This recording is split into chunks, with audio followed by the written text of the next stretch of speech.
First వన్డేలో ఎరగదీసిన team India ఇంగ్లాండ్తో మరో interesting fight కు సై అంటోంది. కటక్ వేదికగా జరిగే రెండో వన్డేలో అమీతుమీకి రెడీ అయింది. ఇంకో మ్యాచ్ ఉండగానే సిరీస్ కొట్టాలని టీమిండియా కసరత్తు చేస్తూ ఉంటే ఇవాల్టి వన్డేలో గెలిచి సిరీస్లో నిలబడాలని ఇంగ్లీష్ టీం చెమటోడుస్తోంది. మరోవైపు కోహ్లీ అందుబాటులోకి రావడంతో అంచనాలు పెరిగిపోతున్నాయి.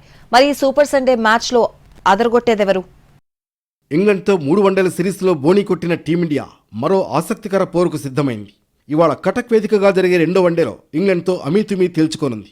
నాగ్పూర్ వన్డేలో సమష్టిగా రాణించిన టీమిండియా 4 వికెట్ల తేడాతో ఇంగ్లాండ్ను మట్టి కరిపించింది.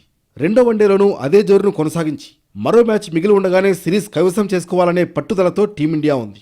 మరోవైపు అనవసర తప్పిదాలతో ఓటమి పాలైన ఇంగ్లాండ్ రెండో వన్డేలో ఎలాగైనా విజయం సాధించాలని భావిస్తోంది.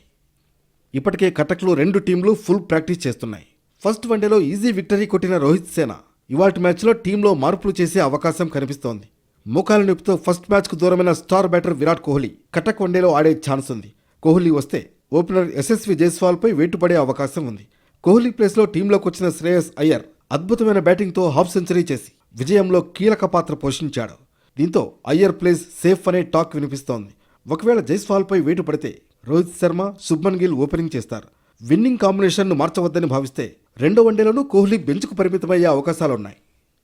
బౌలింగ్ బెంచ్ కూడా బలంగా ఉంది. వరుణ్ చక్రవర్తిని ఆడించాలనుకుంటే కుల్దీప్ యాదవ్ను పక్కన పెడతారు.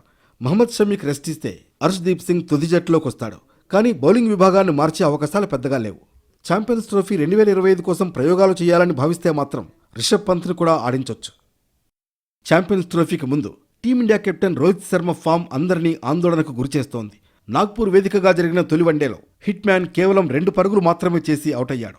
ఒకప్పుడు షార్ట్ పిచ్ బంతుల్ని అలవోకగా సిక్సర్లుగా మలిచిన రోహిత్ ఇప్పుడు అదే బంతులకు తన వికెట్ను సమర్పించుకుంటున్నాడు. కనీసం రెండో వన్డేతోనైనా రోహిత్ తన ఫామ్ను అందుకోవాలని ఫ్యాన్స్ కోరుకుంటున్నారు. ఇంగ్లాండ్ ఎలాగైనా రెండో వన్డే గెలవాలనే ఒత్తిడిలో ఉంది. గెలిస్తేనే సిరీస్లో ఆశలు సజీవంగా ఉంటాయి. ఈ మ్యాచ్లో రోహిత్ సేన గెలిస్తే మరో మ్యాచ్ మిగిలి ఉండగానే సిరీస్ కైవసం చేసుకుంటుంది. ఇరు జట్లు గెలిపే లక్ష్యంగా బరిలోకి దిగుతుండగా సూపర్ సండే మ్యాచ్లో అదరగొట్టేదెవరా అని ఫ్యాన్స్ ఆసక్తిగా ఎదురు చూస్తున్నారు.